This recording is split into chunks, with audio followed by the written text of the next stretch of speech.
This podcast is brought to you with limited interruption by Rudy Luther Toyota. Whether looking for an exciting brand new Toyota, a certified pre-owned vehicle, or getting quality routine maintenance and service for your vehicle, Rudy Luther Toyota is the place to go. Rudy Luther Toyota, the southeast corner of 394 and 169 in Golden Valley. Subscribe to the podcast Beyond Politics. They host some of the biggest names and smartest minds. Beyond Politics is from a former Democratic congressman who helped ignite Barack Obama's campaign and a former campaign manager and political columnist. They go beyond the usual chatter on politics, news, science, and books. It's politics and everything beyond. On Beyond Politics, subscribe wherever you get your podcast.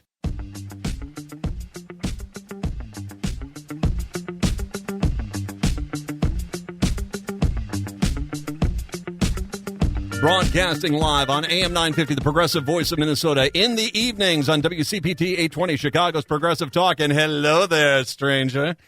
1150 AM KKNW in Seattle, overnights. Hey, good to have you with us. It is the Matt McNeil Show here on your Monday. A lot to get to today. 952-946-6205.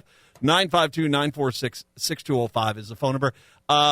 Seattle, hold on a second. I'll get to just a little bit of who the heck I am. Chicago's already heard this. Minneapolis, for God's sakes, they're like, oh, God, not again.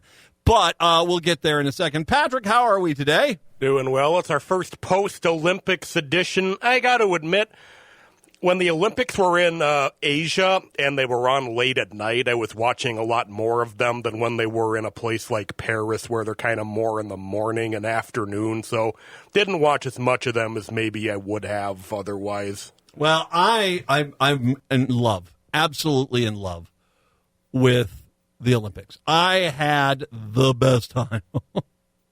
I did. Now, I'm going to say, first of all, I got it. Let's briefly just mention the end of that women's basketball game. So yesterday, we were kind of surprised that all of a sudden on Sunday, we were supposed to, there were a few gold medals I think we were supposed to win, and we kind of got trounced in some of these other sports. We did win a gold in cycling earlier, and it came down to whether or not we would tie China for the most gold medals with the women's basketball game. France's Gabby Williams made a jumper with 1 second remaining, but the replay confirmed it was only a two-pointer, and basically it was not the game-tying three. It was a heck of a shot. I mean, come on. That was under pressure. You make that shot. It just is because they were moving so fast, and it was chaotic. She got her foot over the line, and it ended up being a two-point. And it was clear. I mean, there's no debate here. I mean, it was clearly a two-point shot. But, yeah. Women's basketball wins their gold medal there in a back-and-forth game with France on their home court. This is the day after Steph Curry basically just taunted the French in the fourth quarter of that game. That was Steph Curry just saying, okay, I'm going to win a gold medal here, and that's just that. So very entertaining stuff. I hope you enjoyed it. Hands down, though. I mean, I'm going to give there are so many great moments that happened here that I just are why the Olympics are great. But I'm going to go with that bronze medal match between the U.S. women's rugby team and Australia, where it's the 8-year-old kids drawn up play. Time running out. They've got to go the length of the field, and they did. Now, granted, Australia screwed up on their defense, and it was amazing to watch that one woman from Australia almost chase down the American rugby player. But last play of the game, they go the distance of the field, score, and take bronze away. I thought that was the best moment. I will also say, I mean, there is a lot of people that will talk about, justifiably, Simone Biles, Lindecki, I mean, fantastic. Can I just give a lot of love to Gabby Thomas? Holy cow, is she just fun to watch run. Watching her on that 4x400 relay, she's like, it's fluid. It's beautiful. Just my favorite athlete of the Olympics was Gabby Thomas. I love her, and I'm looking forward to Los Angeles because, nothing gives you the old hometown push than having the Olympics in your own country. And so it will be interesting to see what happens there in 2028. 952-946-6205. 952-946-6205. So, Seattle. In Chicago, of course, a little refresher course, Minneapolis, St. Paul, you're like, okay, what? Let me give you a little background on who I am. Matt, 55, married, 3 kids, veteran of the U.S. Army, religious. Funny story. You're going to get a humdinger of a show here today to start off because I'm going to get into that religion thing a little bit later on. Love the arts, love food, love sports. We'll talk all that stuff. I hope you enjoy. You're more than welcome to contact us. Lots of ways for you to get in touch with us here on the show. And once again, you're not hearing this live, but of course you can get onto the Facebook page. That's Progressive Citizen X, Matt McNeil Show. Blue Sky, Mastodon, Threads, all Matt McNeil Show. Instagram is Matt McNeil 1 or something like that. And then on Twitter, I'm over there too, but that's such a cesspool of ungodliness. That's where it is. You're always welcome to comment here at am950radio.com. You're more than welcome to send us a note there. I will talk about a lot of things and a lot of things that kind of have, personal matters to me. And I will get to that here in a second here. But I want to start off by once again calling out the news media because I saw a tweet. It was on Blue Sky. I saw it on Blue Sky. Raising one brow on Blue Sky made a very interesting point. He reminded us that Donald Trump, during his criminal trial, fell asleep all the time, could not keep his eyes open. Now, once again, I understand why the news media went crazy when Joe Biden had his bad debate performance, because once again, the news media in this country is either owned by far-right zealots or their advertising budgets are basically controlled by far-right zealots. So basically, their whole goal is to make it seem like they're doing fair coverage when they're not. And it's plain. I mean, that's why they went crazy for Joe Biden. Joe Biden was a safe story for them. Their owners, their advertisers had no problem with them going after Joe Biden, and it was, whether or not he was, should have continued as the top of the ticket was there.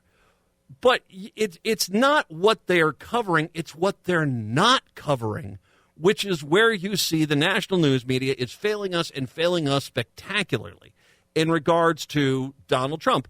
Nappy time every day in the courtroom. Now, once again, at what point do you say to yourself, "Oh yeah, that's nothing. That's just the president of the guy that's running for president of the United States, basically not able to keep his eyes open during his own criminal trial." The guy who's basically being told over and over again, "Stop attacking the court staff. Court staff needs to, something to happen to them." I mean, that's who this guy is. I mean, he can't help himself. He can't help himself. And yet, where are the news stories? Where's the 24-hour coverage from the Times and the Washington Post and CNN and Huffington Post? Where's the 24-hour coverage of Donald Trump clearly unfit for office? When does Republican Party replace him? Where is it? Now, I want to kind of give you an idea of what modern media is. And I'm going to do this through a local story that we had here in the Twin Cities in regards to when the Viking Stadium was about to get built. Now, if you haven't seen the giant Jaws sand crawler that we have on the eastern side of downtown Minneapolis, it is an impressive building. It cost a ton of money. It was $1 billion to build, more than likely another total $1 billion that, had to be improvements, infrastructure, stuff like that. For that Super Bowl we had, you had to hand over a bunch of extra stuff too. It was an absolute sinkhole of taxpayer dollars. And it seems to have some structural problems, which it's pretty, but, you make things into, a rhombus strip, guess what happens? It's not exactly architecturally going to be safe. So, it's going to be a constant sucking sound in Minneapolis, St. Paul, over the cost of that stadium for years. When the politicians in this state were debating this issue, one of the things which was absent from the entire conversation was the majority of the media in this town actually asking the question, is this worth it? I mean, this is the same news media that when they suggest $50,000 goes to a museum for art to help high school kids get in there, they have to find someone out there saying, you're wasting my taxpayer dollars, one of those things. And so here we have this massive money suck in regards to the Viking Stadium, and not a single, well, there was one guy. There was guy Patrick Royce, who's a sports guy in town. He was the only guy pre-approval of the stadium to actually say, should we be spending this much money on this? That's a really bad Royce impression, but it's good. But he was the only guy that did. Every other sports guy in town, their fair and balanced coverage of this is, we're going to be less of a town unless we build a stadium. I mean, people who were complaining that a family was getting food aid through, SNAP benefits or something like that, all of a sudden saying $1 billion or $2 billion for a football stadium is a fair price to pay. You're never going to get that money back. It's an absolute, you're handing a coliseum to a billionaire, and we basically get duped into thinking it's actually an acceptable expense. But that's the way things go with this sort of thing. The second the stadium was approved, the second afterwards, suddenly the NBC, the ABC, the Fox affiliate, the CBS affiliate, funny story, the NFL runs games on all of those networks. All the sports people in town, the sports writers for the newspapers, suddenly, all of a sudden, after the stadium was approved, is, should we be spending this money on there? I guess we should have had that discussion beforehand. They acted as if they were noble and just to bring up this discussion after the stadium was approved. And I said, if there's anything that tells you whether it was the Vikings or the NFL kind of went around to the sports media in this town and said, you know what, don't badmouth the idea of building a stadium until after it's approved. Then you can say anything you want. But until that time, you still want to get your bobbleheads and your special access in the locker room and your super duper press row seats. Well, then you better be on board. And that's exactly what happened. All of them also were, we shouldn't, this is an interesting discussion. And when people said, well, why didn't you have this discussion beforehand? Oh, my God. The amount of sports people in this town that were like, oh, how dare you say that we didn't have this? You didn't have the discussion. You basically, so, for their credit, most of them have stopped talking about taxpayer dollars because they realize how much hypocrisy they have right now. That's what's going to happen with the news media in regards to Donald Trump. If, God forbid, and I don't think he will win, not especially with Kamala Harris and Tim Walz. Now, that ticket's a strong ticket, but God forbid Trump wins. The day afterwards, that's when all of a sudden the news media is like, well, this was a guy that couldn't stay awake during his own trial. He clearly was less fit for office than Joe Biden. How did he win? Well, stuff like this happens because the news media doesn't do the damn job. That's why. So, everyone works. Everyone works really hard. We're going to get Harris and Walz elected. That's what we're going to be shooting for. That's coming up. We'll, just kind of keep working and putting our nose to the grindstone. We'll take a break. Come on back. It's the Matt McNeil Show.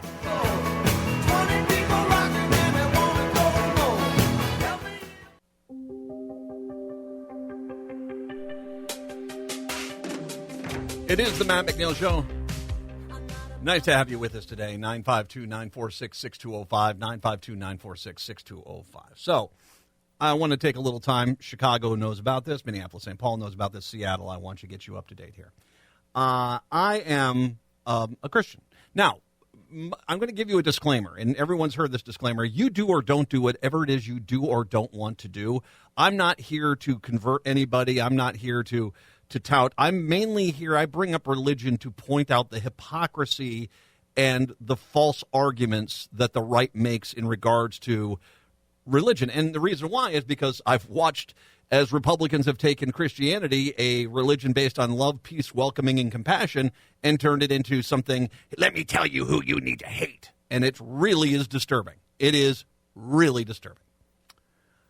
For many years, I was a Catholic. My wife and I were married in Catholic Church. Our kids were all confirmed within the Catholic Church.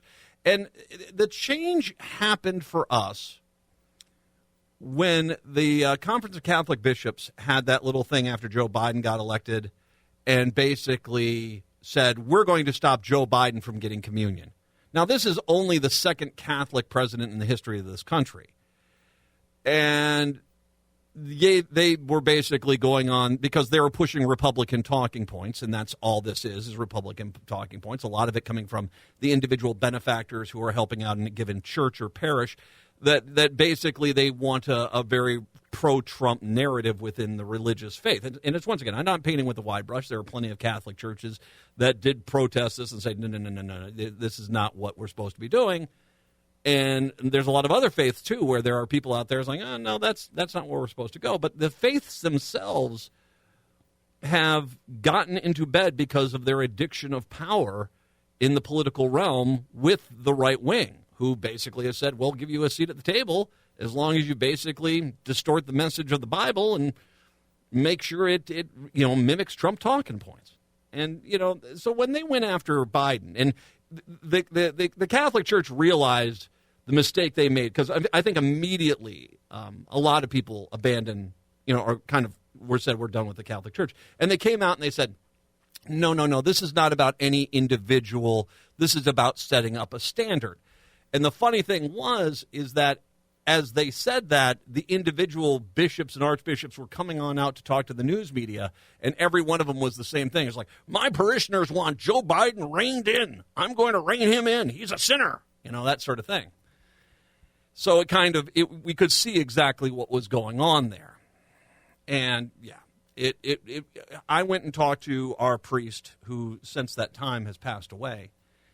And because he was, he said all of a suddenly, a large portion of his parish was not coming to church anymore. And he was trying to figure out why. And I explained it. He said, oh, that makes sense. And he said, I don't know where this church is going, because the Catholic Church has very much embraced a right-wing Republican. It comes down to hating gays and hating abortion, and that's it. That's the entire Bible. That's the entire religion. That's it. Hating gays and hating abortion, and that's it. And he says, I don't know where the Catholic Church is going to go. And we weren't going to be there around anymore there. So we left, and we went around to a lot of different churches and denominations. We have found a lovely Lutheran church that we go to, which seems to remember the love, peace, compassion, welcoming. There are plenty of stories in Matthew, Mark, Luke, and John about going out there and speaking to the marginalized, the people who are ignored, the people that were hated, the people on the fringes of society. There's plenty of stories in there about that. And that's who Jesus was. He wanted us to bring people into the church. He didn't want to he didn't want priests or pastors out there telling us, here's who you need to hate. That's not Christianity. I don't know what it is, but that's not Christianity. And it's another thing I just want to point out here. And once again, you do or don't do whatever it is you do or don't want to do. That's I'm very clear about that. But as a Christian, one of the things I found to be interesting is the four books that make every Christian Christian are Matthew, Mark, Luke, and John, the four Gospels that tell the story of Jesus. Because there's no Christianity without Matthew, Mark, Luke, and John. That's the books. And it's funny how many Republicans completely and totally avoid Matthew, Mark, Luke, and John, especially the Gospel of Matthew. There's some humdingers in there about feeding the hungry, taking care of the sick, welcoming in strangers from strange lands. They if they could erase those Bible passages from the Bible, they could. And frankly, there's a lot of denominations of the Christian faith that have gleefully done so. So yeah, it's something that I find to be. I'm trying to drag my religion back from the brink of hatred. And frankly, sometimes you have to leave one church, but I found another church which, once again, love, peace, welcome, compassion. Those are empathy. Those are good things, and exactly what frankly, Jesus was all about. I bring this up because this one caught me. I spit coffee over my computer this morning when I saw this one. The Republicans, in an effort to go after the vice presidential nominee for the Democrats, Tim Walz, the governor of Minnesota, have decided their new target is Lutherans. Yes, those Lutherans. It's, as I said to someone today, we were talking about this. I said, about the worst thing that Lutherans do is they might ban someone from the church picnic because they're cutting pickles wrong. I mean, that's, these are not exactly the cutting edge fringe, wave makers within religion, the Lutherans, something that Tim Walz has been part of. In an effort to discredit Democratic vice presidential nominee Tim Walz, some members of the conservative media have attempted to portray his church as extreme and out of touch with mainstream American values. Once again, the Lutherans. Ah! Oh, that hot dish. I used the low-sodium cream of mushroom soup in that. Oh, gosh, I know. I have some sins I've got to confess at this point. Use the off-brand instead of the Campbell. Oh, what are you doing, Marge? Oh, I'm sorry. Your hot dish goes to the end of the table, okay? That's the Lutherans. I love them. They're great people. Democratic vice presidential candidate Tim Walz attends a church that, what? Okay, well, that's a good thing, isn't it? Okay. That preaches beliefs related to gender, race, and sexuality that many Christian denominations strongly oppose, the Daily Caller wrote last week. Okay. Once again, do you have Matthew, Mark, Luke, and John in your Bible? Because it feels like those are the people, the marginalized in society. Those are the ones that Jesus wanted in there, so I'm just going to let you know. Another conservative commentator claimed Walz adhered to an extremely left-wing subdenomination of Christianity, a.k.a. Jesus. I added that in there. What do you mean we're not supposed to have guns? That sort of thing. Yeah, it is a hoot. To be perfectly clear, Walz belongs to the Evangelical Lutheran Church of America, the quintessentially Minnesota brand of Protestantism. That's the biggest branch in the American Lutheranism, the second largest individual denomination in the state, and the seventh largest in the nearly 400 distinct religious groups in the United States. Those figures come from the 2020 Religion Census, an academic project that tracks religious adherence in the U.S. More than 1 in 5 Minnesota's faithful are members of the ELCA. Numbers aside, good luck trying to go after the Lutherans. But, this is, once again, the Republicans are drunk in a dark bar swinging at haymakers, hoping to connect. It's the Matt McNeil Show.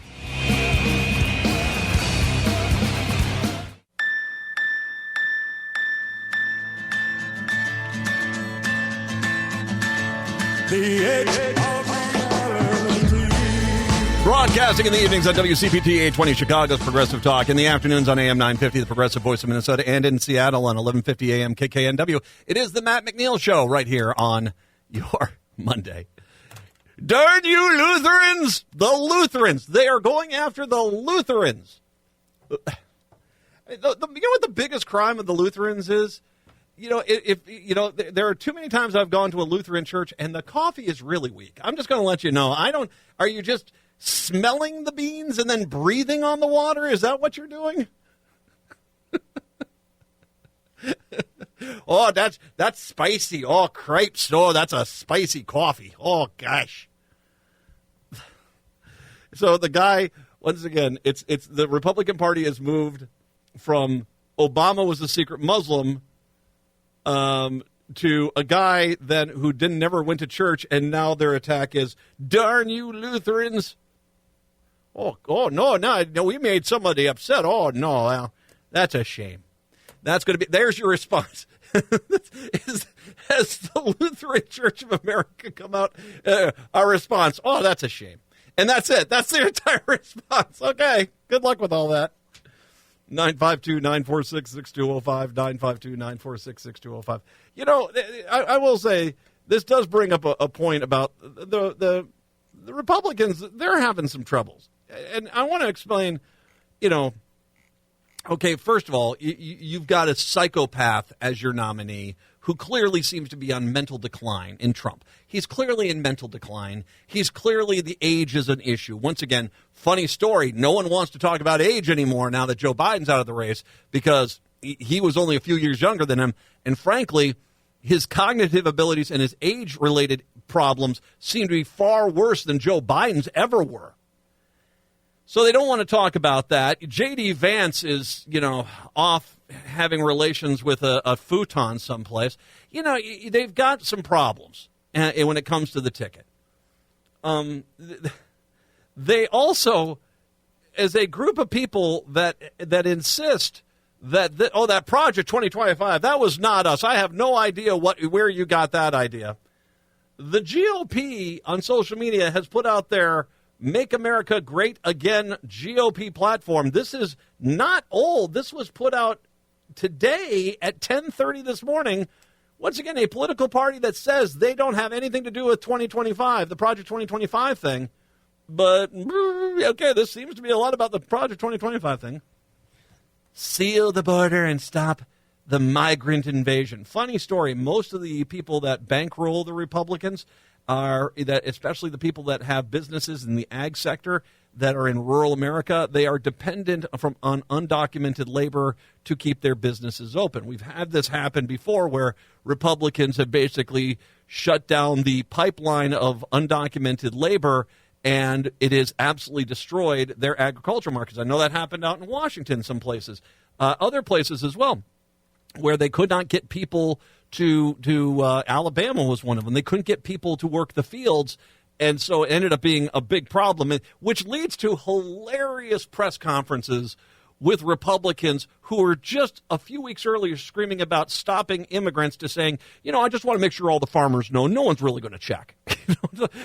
No one's going to, the police aren't going to come out there, the state patrol, no one's going to come on out there. You guys you're going to be fine. Don't worry about it. So once again, hate the people that are wanting to come here, so desperate to come here to work the jobs that we don't want to work, but that's them.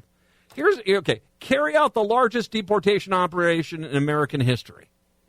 Once again, for a group of people that say we don't have anything to do with Project 2025, you guys love this idea of rounding people up, putting them in concentration camps, and shipping them to countries families haven't been in generations because you don't like their skin color.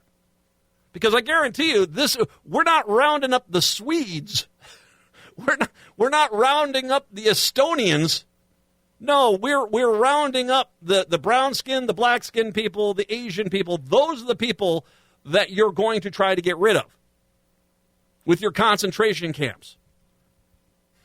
Now, and like I said, people who are American citizens, they want to round up American citizens and deport them to a country they've never been to before. End inflation, make America affordable again. That's interesting. So you're saying that you're going to take over the private business sector? Because, once again, for the people that haven't heard, we haven't been experiencing inflation. We've been experiencing greed. You do not have record costs at the same time of record profit margins for the companies unless it's greed. Greed is what has been gutting our budgets, not inflation. Make sure you get it correct. There are large tax cuts for workers, no tax on tips. They don't even want to pay workers. For God's sakes, if you look at Republican states, people are still paid $2-3 an hour depending on some of the jobs they have down there. And, prevent World War III. Okay. We got Jared's back out of the case. We got Jared back on the case. End the weaponization of government against the American people. Okay. Didn't you guys just have some kid from the right try to shoot the president of the United States? Yeah, I think the problem here is not the government. It's you guys giving anyone, anywhere, a gun. Rebuild our cities, including Washington, D.C. I saw this one, and it was funny because I have a friend in D.C. I said, did I miss a news story? Is D.C. in ashes, kind of a hollowed out, crater at this point? He said, no, it's lovely today. I'm like, okay. A little warm, but, they rebuild our cities. That narrative, by the way, that the Republicans have put out there, that is something they are all running with, that every major American metro city is not some thriving, happy place where a ton of people live, there's really good restaurants, and the arts are pretty good. They're all war zones. It's a demilitarized zone. Oh, my gosh, how could you possibly be there? That's what it is. I mean, it's the smugness of rural Republicans saying, I can't find work here. I'm on the waiting list to get the third shift over at the gas station. I don't have anything here, but at least I'm not in that burnt-out city. No, I mean, I'm sorry. I had some really good Mexican food last night in that burnt-out city. For a burnt-out city, they got a really nice selection of restaurants, you know? Let's see here. Fight and protect Social Security, Medicare with no cuts. You need to tell that to your own party because over half your party wants to kill that. Here's my favorite is unite our country by bringing it to new and record levels of success. No. You don't want to unite the country. You want to reward white people white wealthy people at the expense of the rest of us. That's all your whole game plan has been. That's what your game plan has been for years. You don't want to help the black community, the Hispanic community, the Native American community, the Asian community. You don't want to help those communities. You don't want them being successful. You love how you basically have tricked so many of these people, including the poor whites, into believing that it's not the system that you have made that prevents them from succeeding. It is the fact that, you just need to work harder and become the assistant manager at the Arby's. There is an identity crisis right now, and it's a pretty big one that the Republican Party is having in regards to trying to counterpunch Harris Walz, because hope and joy is really kind of what that campaign seems to embody. This last week has been a breath of fresh air in the political spectrum, a very enjoyable and resonating political message of we are together. And I brought up the Olympics earlier. It is kind of one of those things where I think the Olympics helps kind of bring that to point. Sure, there was a lot of weird Republicans at the beginning of the Olympics that apparently, and once again, I still have this question, is MAGA Jesus blue like Papa Smurf, like Tobias from Arrested Development? I don't, they all were upset because they said the blue Jesus man was being disrespected, and I'm like, blue? Okay. And after that little thing where they vowed, I'm never watching another sport again, the rest of us kind of got along and said, hey, this is fun. This is enjoyable. I like watching America win. I like to watch all these weird sports that we only get to see every 4 years.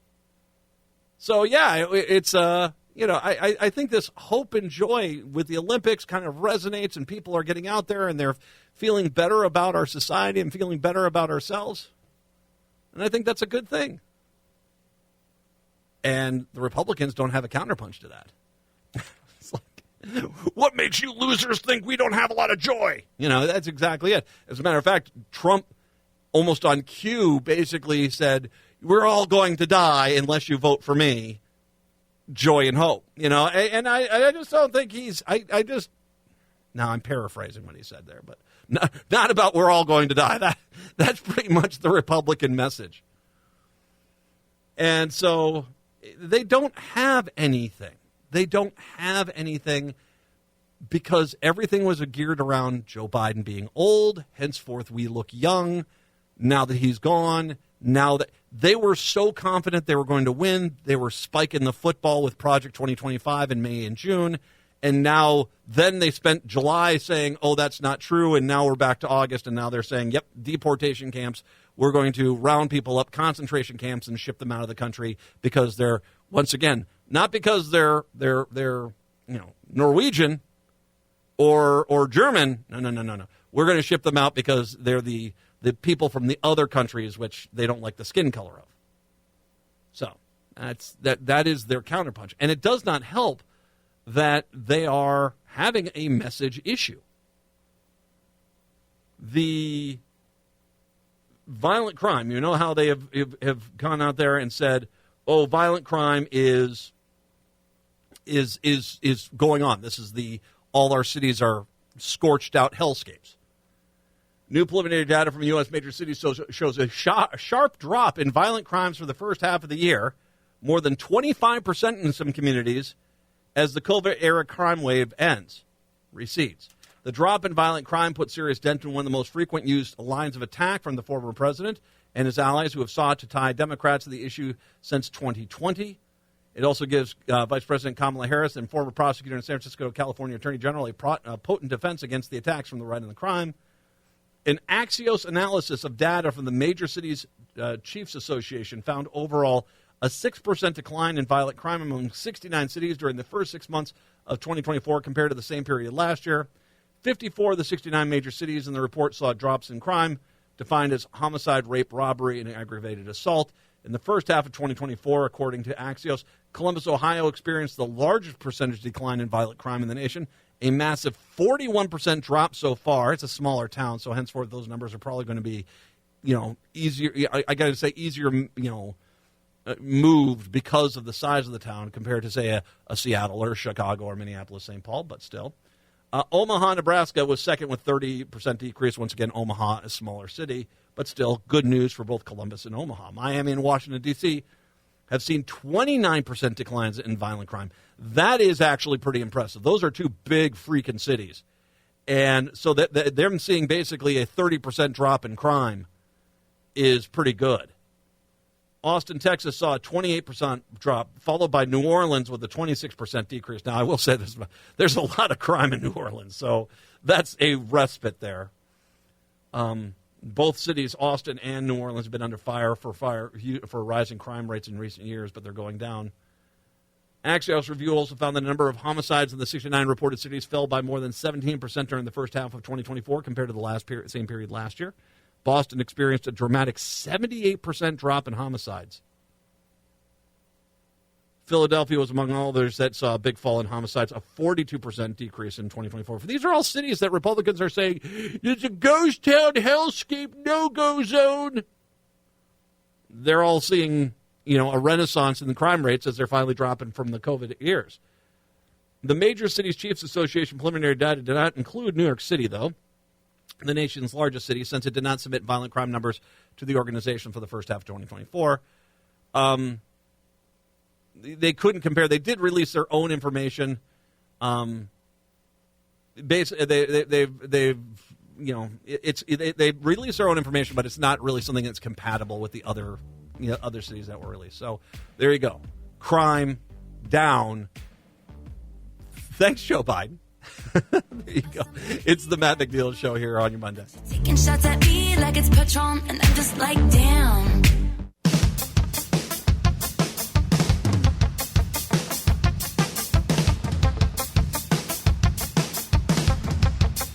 It is the Matt McNeil Show. More on mocking Trump and Republicans in a second. But, Patrick, I had a fun little thing happen today that I wanted to make sure I shared with everybody here. This weekend I went up north. I went up to northern Minnesota. Beautiful up there. Lots of lakes, big trees. It's good fun up there. Lots of bugs and insects and stuff as well, right? It happens. Absolutely, yeah. So but nice weekend. Come back down to the city. I am driving to. I've gone to the gym this morning. I am driving back home, coming down the highway, major metro area, tons of cars all around me, and a spider has come off my sun visor right above my head and straight down. We're talking like 2 inches in front of me. There's all of a sudden a spider going, and of course me with my confidence, one of those things. Now, once again, I am driving 60 plus miles an hour with a bunch of cars around me, trying not to cause the biggest accident in the history of mankind. I swat the line thinking, okay, this has solved the problem. Spider lands right in my crotch area. And I said, this is going to be the worst superhero origin story ever, isn't it? Yeah, who wants to see my web shooter? No, so all of a sudden, here I am violently punching my crotch as I'm driving down the highway. Oh, this won't be too bad. It was a. I've had better experiences. Let's put it that way. I would say you definitely have. Did not crash the car. I did not crash the car. I was worried you were going to become some embarrassing Star Tribune article. The Star Tribune's a local newspaper here in the Twin Cities for you folks in Seattle and Chicago. But Newspaper? Okay, fine. We'll go with that. Air quotes. No, this was, yeah. I don't know what happened to the Spider. Spider's like, hey, where are we going? I mean, I'm here, like I said, it was one of those things for like 20 minutes. I could not, it's on me somewhere. Just imagine a driver, hello, are you my Uber driver? Yes. I'm okay. I don't think the Spider is. I don't think anyone that was driving near me on the road is at that point. But so far, my superhero powers have not materialized. But hello, looking forward to starting my crime watch tonight. 952-946-6205. 952-946-6205 is the phone number. Speaking of scary things, Trump, he is, I'm so much better at the economy. Now, this guy was, by the way, one of the worst economic presidents we ever had. He was horrible. And it's funny because I always hear the people like, gas prices were down to 180. Yeah, because no one was driving anywhere because of the pandemic, because Johnny Lightbulb up his caboose, let's inject everyone with bleach, was in charge. The guy that basically put tariffs on all of our products and immediately shut down our foreign markets for most of our ag sector and absolutely decimated them for 2 years till Joe Biden fixed it all. Yeah, no, the idea that this guy, the man who has been in charge of casinos and they failed. Do you even understand how hard that is to have a casino and fail at a casino? The same guy that basically had charitable groups that he basically pocketed the money for as opposed to giving him to those losers. No, he's a horrible person to put in charge of the economy. But guess what? He's no longer actually the favored candidate when it comes to the economy. For the first time in this election cycle, voters trust Democratic candidate more than the former president on the economy, according to a polling released by the Financial Times and the University of Michigan. The share of voters who say they don't trust either Trump or Kamala Harris fell by nearly half, another example of the disappearing double hater. The survey marks a sharp change in the voter sentiment following Biden's withdrawal from the White House race last month. The fact that voters are more positive on Harris than on Biden says how much Biden was having trouble and how Harris is doing. Before the president bowed out of the race, 35% of registered voters said that July that they trusted Biden more than Trump, 41% threw their support behind Trump. August polling found 7-point boost for the Democratic ticket. Harris assumed the reins with 42%, those surveyed saying they trust the vice president more to handle the economy, regardless of their opinion of how they plan to vote. Trump's numbers remained unchanged, so now it's 42-41. 10% of respondents said that neither trusted either candidate. That's down from 18% in July. Still, only 12% of respondents said they believe Harris's economic policies will leave them much better off. I mean, that's kind of, now you're doing crystal ball sort of things when it comes to that. I will say this. This is kind of a no-brainer. They don't have anything. I said this last week when they announced Walz and when they announced Harris a few weeks before that. This is exactly like 2008. 2008, they were so expecting to take on Hillary Clinton that, here comes Barack Obama, and they couldn't come up with anything because their first go-to thing that the Republicans want to scream is black guy. That was what they wanted to scream, but they knew they couldn't do that without really turning off most of the country. So what did they do instead? They basically said, oh, he's a community organizer. And they didn't even understand, I think, what they were trying to argue there.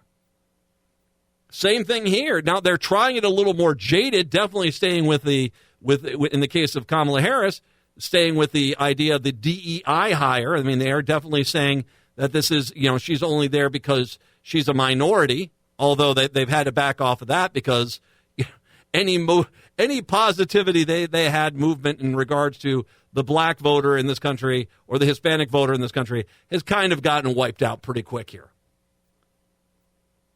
But they don't have anything to attack these guys on, and they're losing their talking points. Violent crime is down. more people trust Harris with the economy than Trump. Now, once again, this is not, hey, take a rest, we can take a break. No. Everyone votes, everyone works. You got to work your caboose off to make sure that this country doesn't fall into the seventh circle of hell. But we do have a good path to win if everyone busts their ass over the next few months. Volunteer, donate, door knock. Get out there. Because you know what? This country will not survive Donald Trump a second time. It just will not. And his voters, they're going to support them. Seattle, have a good one. Chicago, have a good one. Minneapolis, St. Paul, hour 2 up next.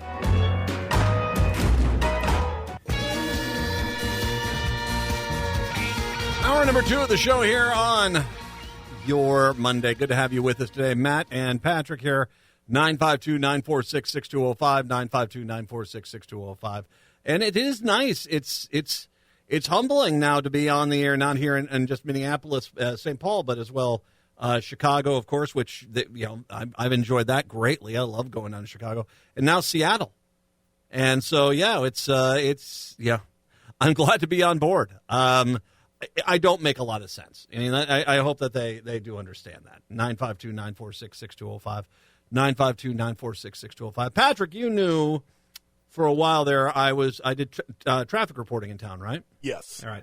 And did you know that I did some of the traffic reporting for live on TV? Correct. I don't know all the specifics of it, but I knew you did the traffic reporting. I did some on Fox 9. Of course, Fox 9. As a matter of fact, from where we're at, the Palatial Broadcasting Complex here in Eden Prairie, they're just right down the road from us. And I got to work with some excellent people. Jason was over there. He's just fantastic. I can't tell you how happy I am to see his show taking off in doing as well as it is. Tom Butler, Keith Marler were very nice to work with. Marler was a very big help to me when I was over there. But I had the absolute privilege of getting to work with and being around Alix Kendall, who, of course, is a longtime broadcaster there on Fox 9. She has announced she's retiring after 25 years with the Twin Cities station.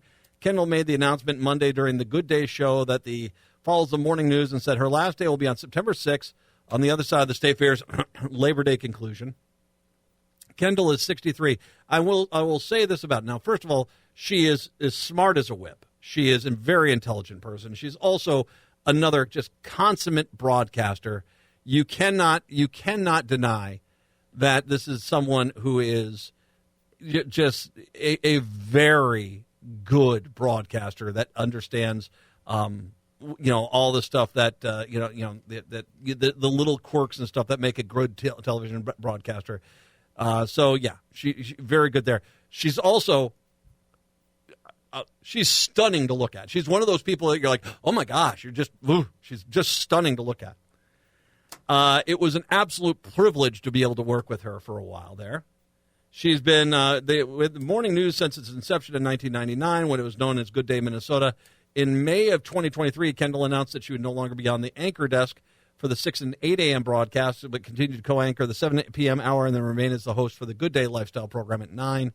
For 25 years, been welcoming me into your home each weekday morning. Kendall told viewers on Monday, it's impossible to find the words of gratitude I feel about my years at Fox 9. I have an ocean's worth of memories and incredible people I've met. Some of them were newsmakers, others just regular people who tell me I grew up watching you. I grew up a little too. And Kendall says she was looking forward to a new chapter in my life and spend some time on passion projects, first and foremost, screenwriting. She's been a side hustle for nearly a decade, and she loves it. It's time to join and to go all in. So good for her. Good for her. Our loss. I really did enjoy working with her while she was there. I saw her, last time I ran into her, I saw her at the State Fair. I think it was 2 years ago. And, she came over, and like it was said, it's been a while since I did the TV traffic over there. And she came over and was very cordial and very nice and very supportive and, very friendly and just, I adore her. So, our loss. But, a great broadcaster, an absolutely great broadcaster. 952-946-6205, 952-946-6205. So, tomorrow is primary day in the state of Minnesota. Oh, crepes, yeah. And I have a feeling things are about to go from bad to worse for the Republicans. Yeah, they are. Minnesota voters head to the polls on Tuesday for the state's August primary.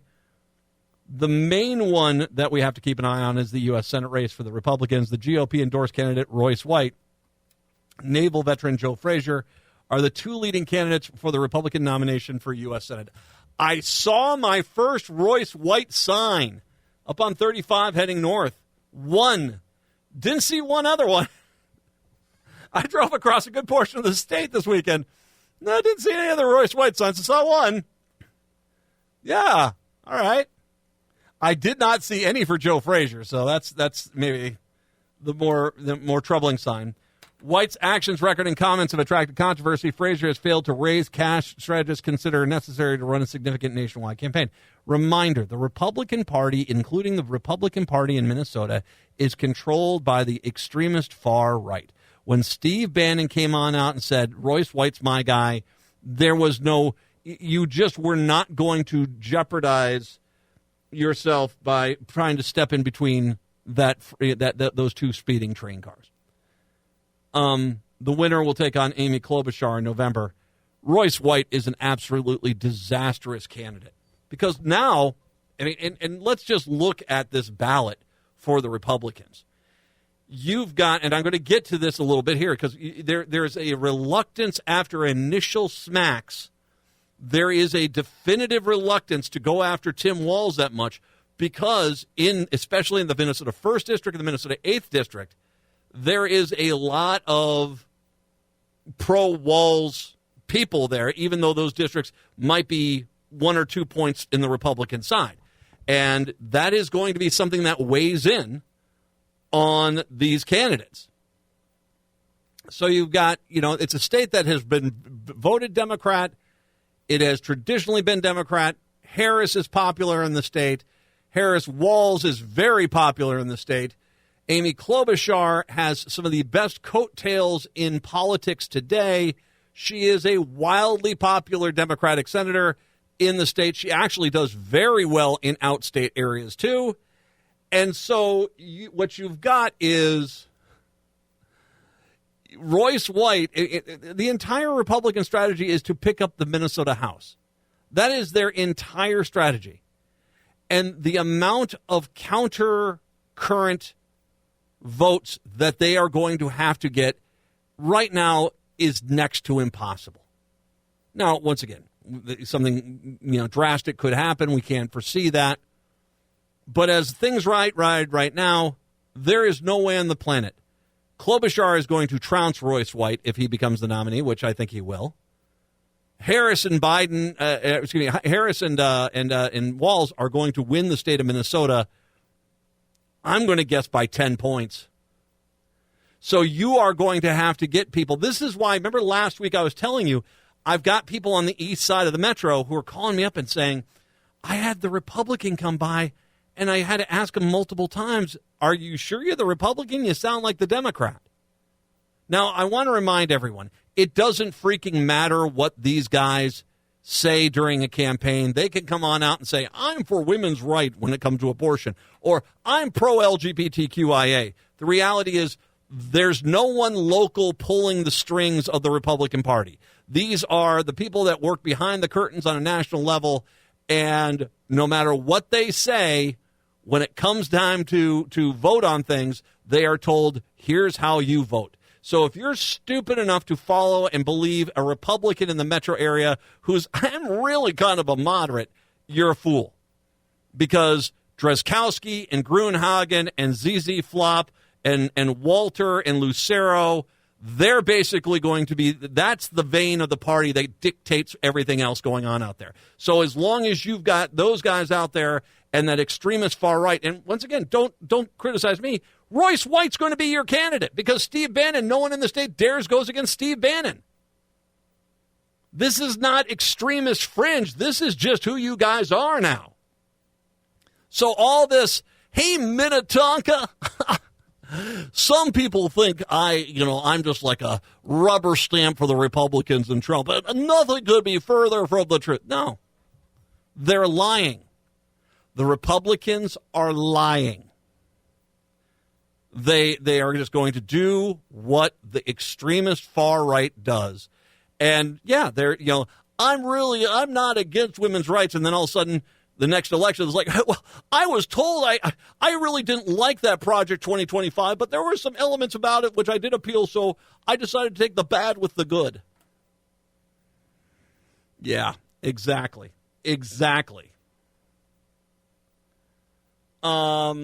So yeah, you're not going to get enough of those voters that are voting Klobuchar and Harris Walz to flip over and vote for a Republican House member. And, and if you are a Democrat or a moderate independent and you actually think to yourself, that Republican is going to go on my side. Once again, Jensen, before he was running for governor, when he was a senator, had to vote against his own insulin bill, was told and ordered by the Republican Party to not vote for his own insulin bill just so they could kill it. Unbelievable. The 2nd Congressional District, Tyler Rahm's decision to drop his bid for the GOP nomination in the 2nd Congressional District to work in the Trump campaign should have cleared the path for the former federal prosecutor, Joe Tyrab.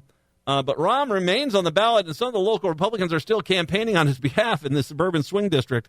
The winner will run against Angie Craig in the suburban swing seat, who, once again, herself, I think she does have a primary component thing, but I don't think it's going to necessarily put too much of a dent in there. But, I've said this, before you get into the I'm going to sell out the Democratic Party platform to get 20 or 30 Republican votes on my side, realize I have been here in this studio for 14 years, and I have seen that policy and that way of doing things fail over and over and over again. 5th Congressional District, Ilhan Omar faces a repeat challenge from Minneapolis City Council member Don Samuels. Samuels came within 3,000 votes of ousting the incumbent congresswoman in 2022. This year's race hasn't attracted the same level of outside spending, though. The 7th Congressional District is interesting. Representative Michelle Fischbach faces a primary challenge from a businessman, Steve Boyd, a fellow conservative who's argued it's time for a political outsider. I mean, this guy is as far right as you can go, and he's pulled Fischbach way out there. Neither candidate won the GOP endorsement in the rural district. Fischbach is has the backing of former President Trump. There are a number of contested state legislative primaries tomorrow, including a 3-way DFL contest to succeed DFL Representative Frank Hornstein in Minneapolis seat. 6 Republican incumbents and 1 sitting Democrat are facing primary challenges. Other races include one in Winona area. We'll establish a matchup at the November contest that will determine the House majority. Another House race in the West Metro will set the stage for November special election. They'll decide which party controls the state Senate next year. Some voters in the Twin Cities Metro also see races for school board, county board, and local posts on the ballots. Once again, though, all right, I want to make...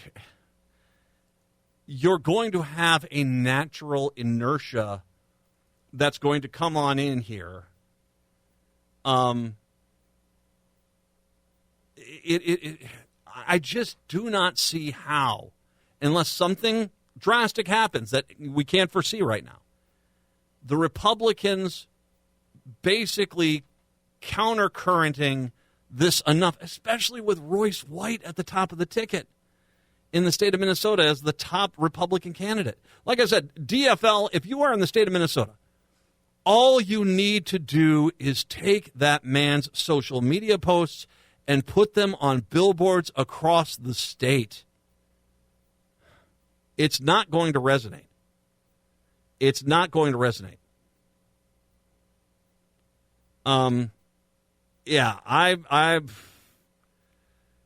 It'll be interesting to see how things go. Maybe Frazier pulls it off, but I just don't see that. I just don't see any momentum behind him, and almost a resignation for the Republicans with Royce White. So, one thing I did want to make sure I mentioned, that we have something that's coming up here. This is tickets for the Matt Matthews Bougie on a budget tour. Matt, he's coming back to Minneapolis next year on January 23rd. Southern comedian here, Matt Matthews, will come on in. And where is he going to be playing here? He's going to be at the State Theater in Minneapolis. This is, once again, the show is at the State Theater in January, but you can win tickets before they go on sale. All right? All you have to do is listen for your chance to win a little bit later on. So once again, Matt Matthews, Bogie on a budget tour coming in January 23rd to the State Theater. Tickets to give away here a little bit later on this hour right here on AM 950. Let's take a break. Coming back, I got some interesting thoughts and observations about Stauber and Finstead down in Minnesota 1. We'll talk about that when I do come back. It is the Matt McNeil Show right here on AM 950. Suddenly I find I got darkness on my mind. AM 950, the progressive voice of Minnesota, the Matt McNeil Show. So this weekend I was up north. I was at the cabin up there north of Virginia there. Oh, boy, it was kind of some nice weather up there. A little cool. I'm a Minnesota guy, so I'm okay with a little cool. My brother was in from the East Coast. It was a little chilly for them, but I enjoyed it. It was a good time. The thing I thought was interesting is, and this is, once again, going back to what I was talking about before, is that there was some polling, or I think there were some questions that were starting to come on out about Walz, and how do the Republicans in the state of Minnesota go after Walz in regards to, attacking him and to kind of notch him down, because once again, Walz is somewhat popular in the state. He has won election twice, and you've thrown everything at him anyway. I mean, I want to remind people of 2022. That was he burned down the city himself. He killed, he'll kill people himself. He's a horrible person. Empty hell, escape, burnt out crater in Minneapolis. And that didn't stick. You've gone, and the reason why is, part of the reason why is you went with a loon ball on the other side.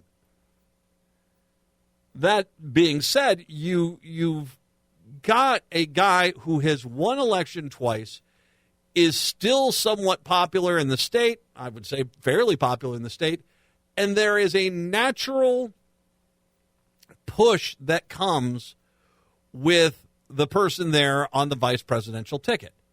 And someone brought up to me last week about Gore, because remember, Gore did not win Tennessee when he ran for president, and that, he didn't carry his own state. And I was like, that's a much different dynamic than what you're seeing with Governor Walz. And once again, he's not running for president, he's running for the vice president's position.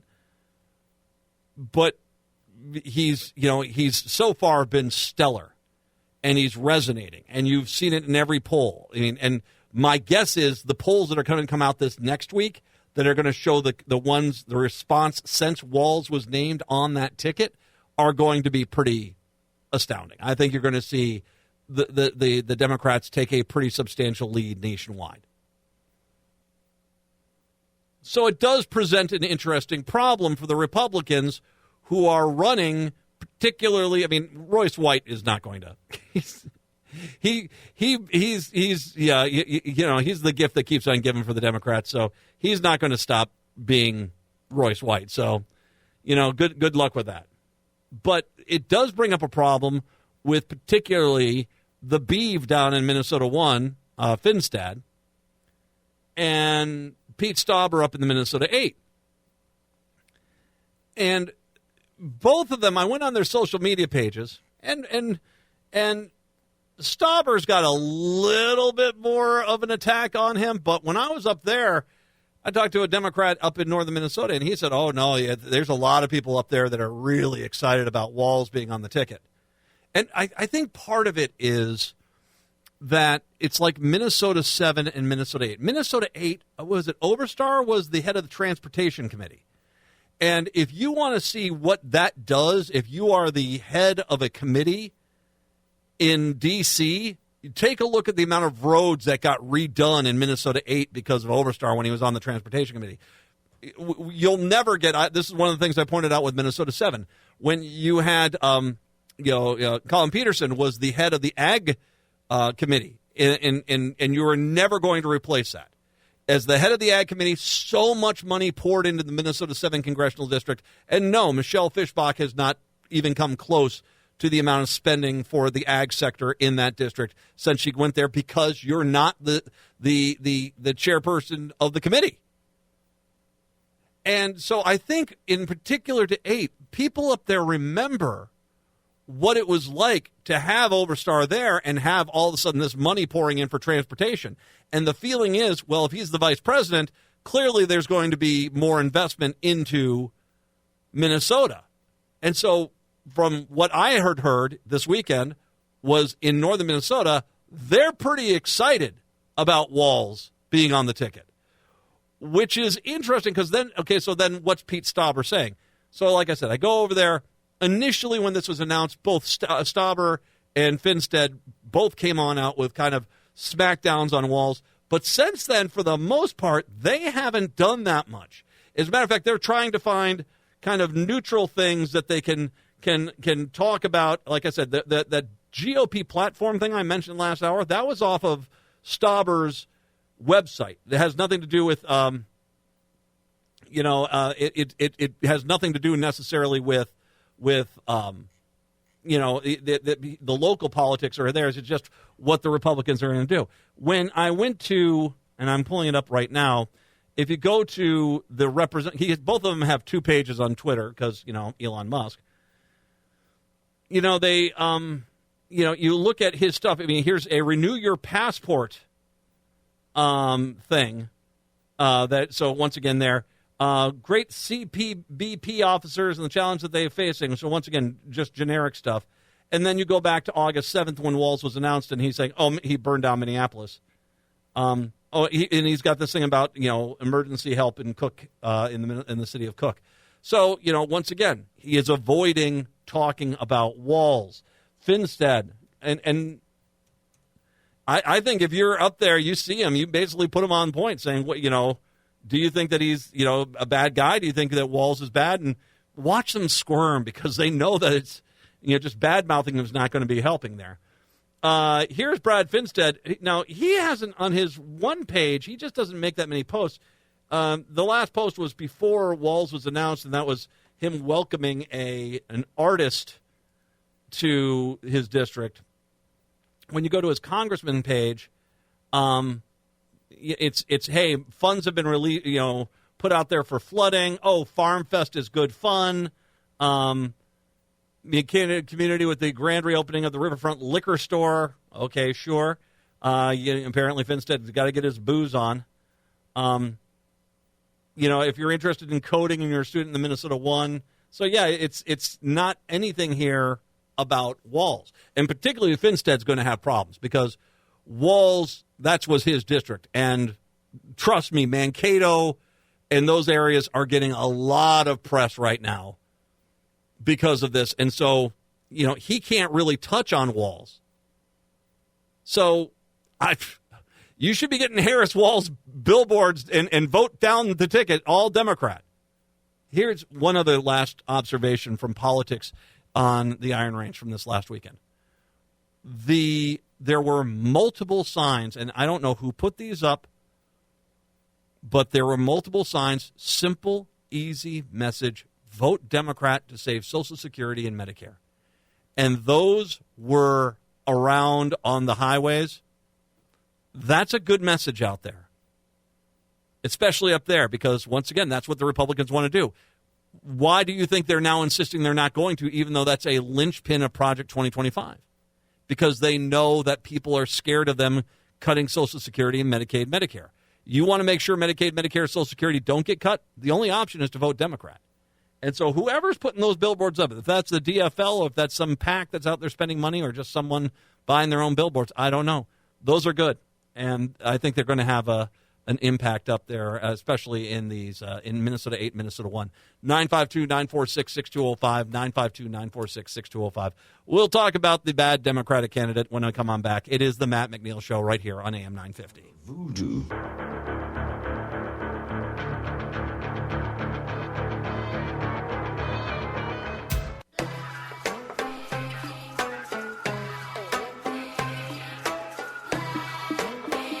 It is the Matt McNeil Show. once again, coming up here a little bit later on, I got some tickets to give away to Matt Matthews' Bougie on a Budget Tour at the State Theater, January of this upcoming year. Tickets don't even go on sale till this weekend. I got a pair of tickets up for grabs a little bit later on, 952-946-6205. 952-946-6205 is the phone number. All right. So, yeah, we do need to have a discussion about, what's been going on in this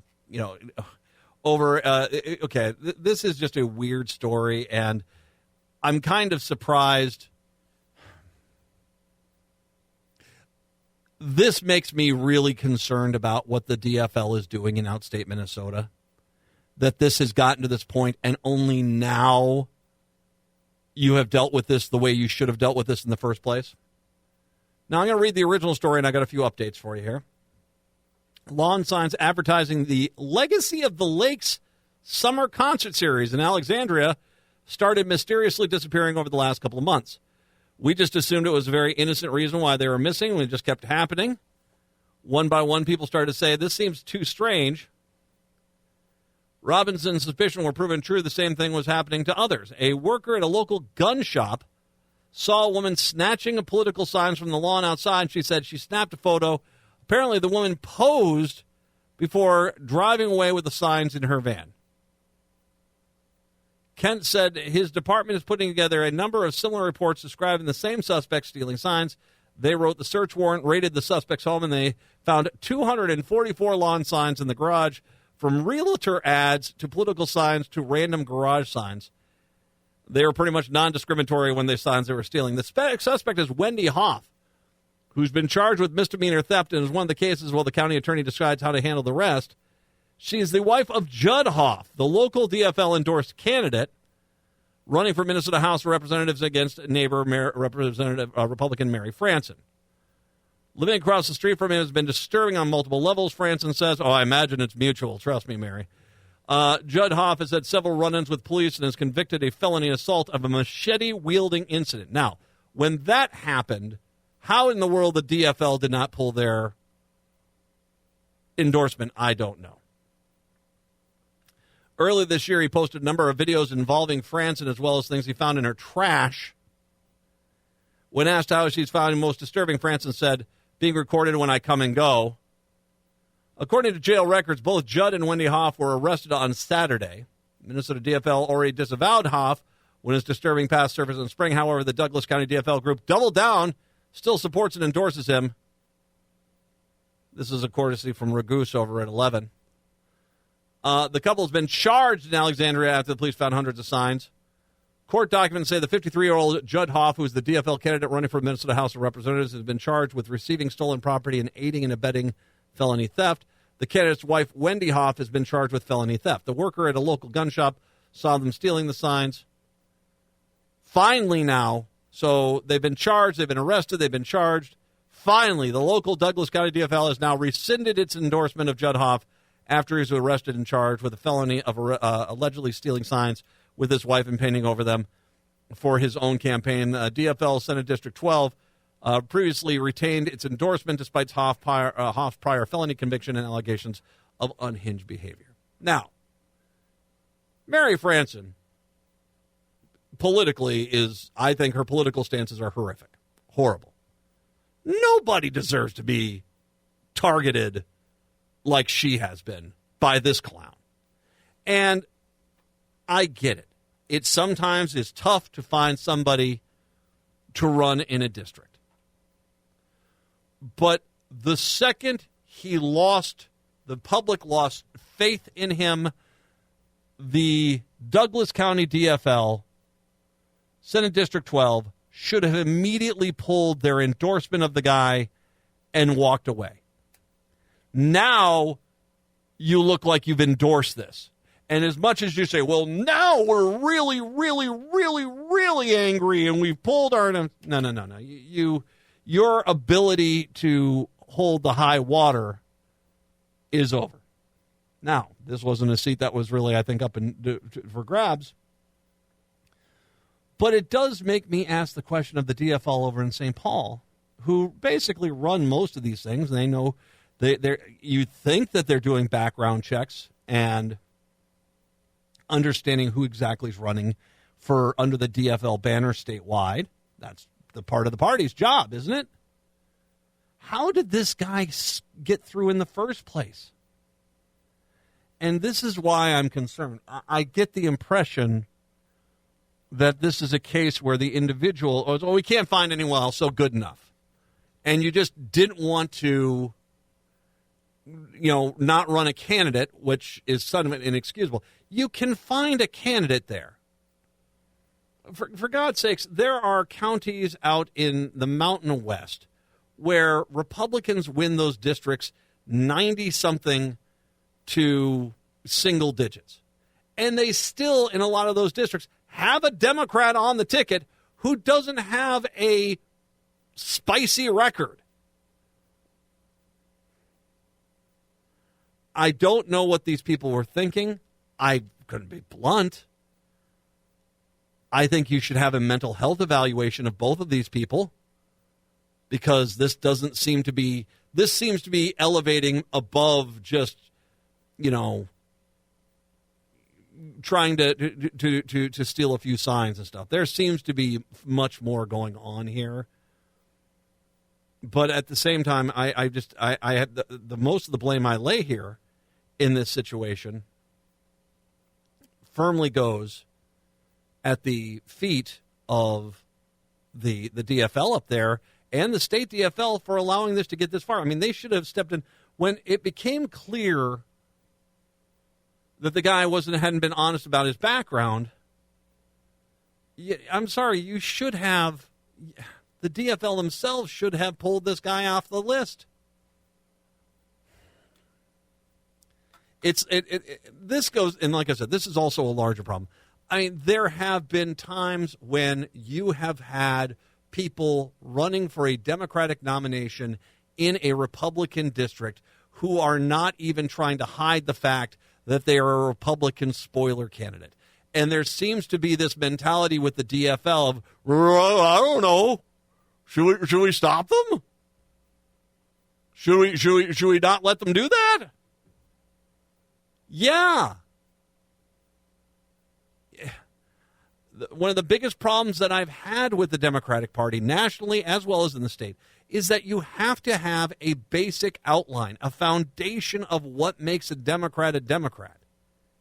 And candidates who basically not only support the basic party platform, but also don't have criminal record histories or don't seriously need a mental health evaluation. And I think that there's just this in this idea of we're a wide umbrella party, it's a big tent party, you're not doing yourself any favors, because not only have you hurt yourself in that district, but how many neighboring districts are like, well, you can vote for the Democrat there, it's just like the guy over there. You're doing far more damage to yourself than helping. How about I say it like that? 952-946-6205, 952-946-6205. So spiders landing on my lap aside, I did have a delightful trip up north and had a good time. But I was very sad to see the story this morning from the Star Tribune. The St. Louis County Sheriff's Office responded to 2 off-road vehicle crashes in recent days. One of them was a fatal accident. Around 2:30 p.m. on Friday, sheriff's deputies and first responders went to an area north of Buell to find a 61-year-old Blaine woman with life-threatening injuries and a 15-year-old girl from Coon Rapids with injuries that were less serious. Their side-by-side UTV, which had been rear-ended by a pickup truck near the 10,000 block of Osborne Road in Great Scott Township. That is just to the west of Virginia. The woman, a passenger in the UTV, was airlifted to a Duluth hospital. She, unfortunately, though, was pronounced dead. According to a news release from the sheriff's family, her name has not been released. Family members took the girl who was driving the UTV at the time to the crash to a local medical center to be treated for her injuries. The 17-year-old driver of the pickup truck, a male from Britt, Minnesota, was not injured. The pickup driver and the occupants of the UTV were wearing seatbelts. Alcohol is not believed to be a factor. On Saturday at 10:15 p.m., Deputies went to East Hayes Road near County 25, east of Hibbing, to find an ATV passenger with minor facial injuries after a crash. The sheriff's office reported it is believed that alcohol and the vehicle's speed were factors in the crash. Once again, 10:15 at night. The passenger was taken to the area hospital. News release from the St. Louis County Sheriff's Office said the driver refused medical treatment initially but was taken to the hospital as a precaution. Found to have internal injuries. The driver was arrested for a drunken driving charge. Didn't want to be taken because they knew they were drunk as a skunk, driving a vehicle probably way too fast in the middle of the freaking night. Because that's how we do it out here in the country, because we're stupid. Yeah, exactly. I do not need to hear. Now, I'm not sure about the first accident, the one up by Buell. I'm not sure, a lot of things could have gone wrong there. Were they on a road? The pickup truck driver could have been at fault. We're not sure. It does not sound like alcohol was involved in any capacity there. Sounds like an accident. But then you follow it up with the one that happened in Great Scott Township, and that one clearly was an avoidable accident. Yesterday, I am driving back. I stayed up late last night because I wanted to avoid the traffic on the way back down. We left the range at about 5:30 last night. And it's, a simple drive, US 53 down to 33, down to 35. You ever done the trip, you've done the trip. You know what I'm talking about. I am coming down. I am south of Eveleth. Not yet to, and I can't remember if it's Cotton or Canyon's the next town, the big town that's big. It's the widening of the highway that's south of that. I think it's Canyon. Anyway, I'm coming down the road, and from the left, so crossing the northbound lanes of US 53, then the southbound lanes ahead of me, came an ATV with 4 people in it. It was a 4-seater, an ATV. It's a UTV. It's a utility vehicle. I think they call them UTVs now.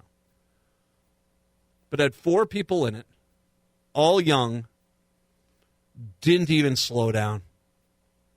Didn't even slow down. Zipped across a U.S. highway, zipped across the other lane. Now, on the northbound side, no one almost hit them. On the southbound side, if not for the driver slowing down pretty dramatically, pretty fast up ahead of me, they would have been hit.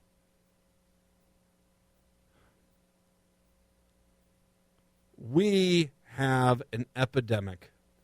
And I've been thinking about this a lot since last week, and I talked about that story out of South Dakota where the number one killer of people in South Dakota between the ages of 30 and 39 is chronic liver disease, which means these people are drinking themselves to death at an alarmingly fast rate. I mean, that is undoing the medical advancements of the last 80 years. Just with, what are you just punching down grain alcohol? What are you doing? And, of course, one of the things you hear when it comes to, and in these cases, you're 30 to 39 years old. These are people who start drinking when they're 10, 11, 12, because mom and dad, you don't get it, man. You don't get it. This is country life. So they want to get a little beer. I don't have a problem letting them have a beer. They're hanging out here. They're not going anywhere. They're 12. They're 13. I've been there. Most of us have probably been to a family gathering or a friend's gathering out in rural Minnesota and seen young children drinking. Some places no, but I have. It's something many of us have seen. It's in Wisconsin too, and I'm not. It's not my job to be the parent. It's not my job there, but it's that mentality that how do you get to a point where in a state there are 30 to 39-year-olds are dying from chronic liver disease as the number one killer of people in that age group in the state? You get to that because there is this mentality towards alcohol to pound down beers, pound down drinking. Drinking is fine. Boom. We have this problem in rural America with UTVs, ATVs, whatever the frickin' name is now, where people going out there, and I made this point, if you think the world is a freaking video game, you're going to be sadly mistaken when you think there's a reset button. There isn't. We had, unfortunately, a young kid get killed driving an ATV. I can't remember this, a few weeks ago. we have every year more and more people driving a vehicle. It's basically a car. It's a glorified freaking Jeep. And people zip around in them thinking that they're you don't get it, Matt. This is country life. I lived in Iowa, in rural Iowa, for a few years.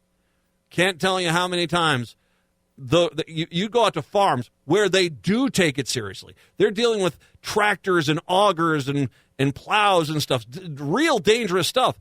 And even with safety briefings, even with stuff, people get hurt constantly because it's dangerous. They're taking it seriously. I don't think a lot of people with these freaking UTVs and ATVs are taking it seriously at all.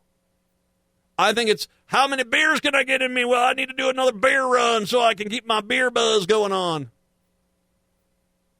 I'll have the 14-year-old drive the UTV in the middle of the night. Go faster, go faster. We have got to have, this isn't, you don't see this epidemic, the drinking epidemic, the UTV epidemic, nearly as bad in the metro areas. Not saying there, especially with the drinking. You do get that. But what's going on in rural America right now is a freaking epidemic. And the politicians who should be concerned about this, who should be trying to introduce UTVs bills about driving and consequences and real actions and maybe training sessions and maybe saying, okay, you can't drive one unless you're a certain age. They're the first ones that will look at you and say, Matt, you don't get country life. You know what I don't get? I don't get clowns screaming country life while you're burying people, whether that's because they're drinking themselves to death or they're rolling over a UTV. I don't get that. That doesn't seem to make a lot of freaking sense to me. So stop with this whole idea of you just don't get it. No, I get what human life is. You clowns are the ones that just don't seem to care that much. And until you guys do, this epidemic's going to continue. 952-946-6205. 952-946-6205. Let's give away those tickets. Matt Matthews, Bougie on a Budget tour is coming to the State Theater January of next year. Tickets don't even go on sale. They go on sale on Friday at 10 a.m. at Live Nation. It is, you can get the tickets right now before they go on sale. So Matt Matthews coming into town, comedian. We'll be here once again in January. 952-946-6205. 952-946-6205. Caller number 5. You're going to get a pair of tickets right now. Good luck. We'll take a break. Come on back. It's the Matt McNeil Show here on your Monday. Believe your eyes if 10 million fireflies lit up the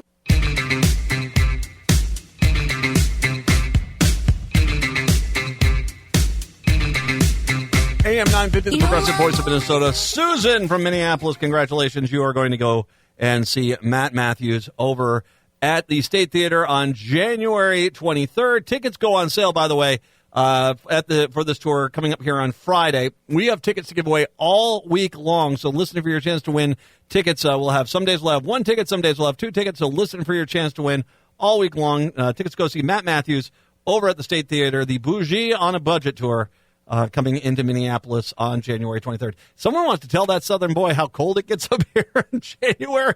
Because my guess is that's going to be half his show. He's going to be like, I have all my prepared stuff, but what the hell, people? It is cold up here. That is going to be my guess, at least my theory on that. Should have brought a fryer from Waffle House to just jump into. 952-946-6205. 952-946-6205 is the phone number. So I want to, and once again, you talk about these problems that are out in these communities here. The Candido Ojai County Sheriff's Deputy was charged with being drunk when he crashed his squad vehicle while on duty.